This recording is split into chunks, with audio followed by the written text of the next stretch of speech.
Donc, deuxième question, Monsieur Collado. Oui. Quelles sont vos trois priorités pour La Ferté-Macé? Écoutez, nos trois priorités, elles sont assez simples. Elles répondent aux trois enjeux qui sont autant de moteurs de La Ferté-Macé. D'abord, le moteur économique. Hein. Il est essentiel, vous le savez, dès lors que l'on veut attirer de la population, des familles, hein, c'est l'emploi. Deuxième enjeu, c'est la question de l'habitat et du logement, hein. C'est vrai que c'est une réelle problématique ici à La Ferté-Macé. Nous avons d'ailleurs en cours une opération d'amélioration de l'habitat dont je pourrais dire un mot, hein, qui est portée par Flair-Aglo. Et troisième moteur et troisième enjeu qui constitue aussi notre priorité, c'est la question des services publics. C'est ce triptyque, hein, il me semble, qui doit fonctionner ensemble. Et qu'on ne peut pas dissocier les uns des autres. C'est à la fois attirer la population pour l'emploi, permettre aux familles, aux jeunes et aux moins jeunes de se loger dans des habitats de qualité, dignes de notre époque, hein, tout confort, de préférence de plein pied, bien sûr. On a en la matière beaucoup d'efforts à faire à La Ferté-Macé, notamment en centre-ville, avec des logements dégradés. Et puis, autre élément, je le disais, pour fixer la population et qu'elle puisse rester, il faut l'attacher, il faut qu'elle puisse se soigner, il faut qu'elle puisse aussi pratiquer des loisirs, se déplacer en sécurité, profiter du cadre de vie, hein. C'est un des atouts de notre ville d'ailleurs et de notre bocage. La forêt et les haies en particulier, le bocage, nous offre un cadre de vie plutôt préservé et il est apprécié pour cela. Donc voilà, ça, ce sont nos trois priorités.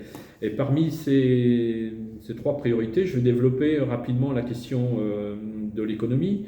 Il nous faut, il me semble, mieux accompagner les entreprises. Certes, c'est de la compétence à la fois de la région et de Flair-Aglo, mais une collectivité comme La Ferté-Macé ne peut pas rester neutre en la matière. Elle peut porter, avec tous ses partenaires, une animation économique. D'accord. Ça, c'est la première chose. À l'égard de la jeunesse, elle doit aussi leur dire qu'il y a des emplois ici dans la région, hein, qui peuvent convenir tout à fait aux jeunes. Et en la matière, on peut imaginer des forums d'emploi, des forums d'orientation. Je crois qu'on a beaucoup à faire, d'autant que La Ferté-Macé, c'est un pôle scolaire.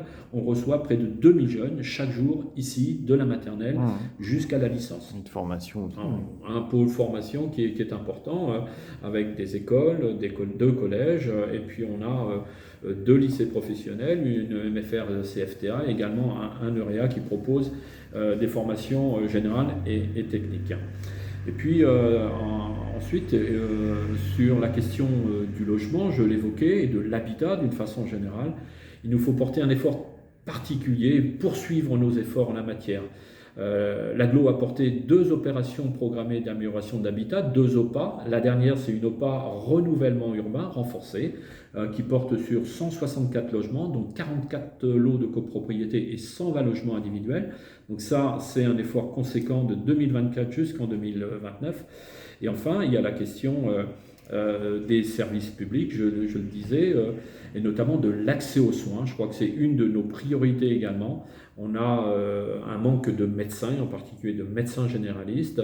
On a la chance d'avoir, dans le cadre du GHT ici, un hôpital de proximité. Je crois qu'on peut renforcer nos efforts en la matière pour faire venir non pas des médecins, mais aussi des familles avec des médecins. Ok. Voilà, ça passe trop vite en fait, hein.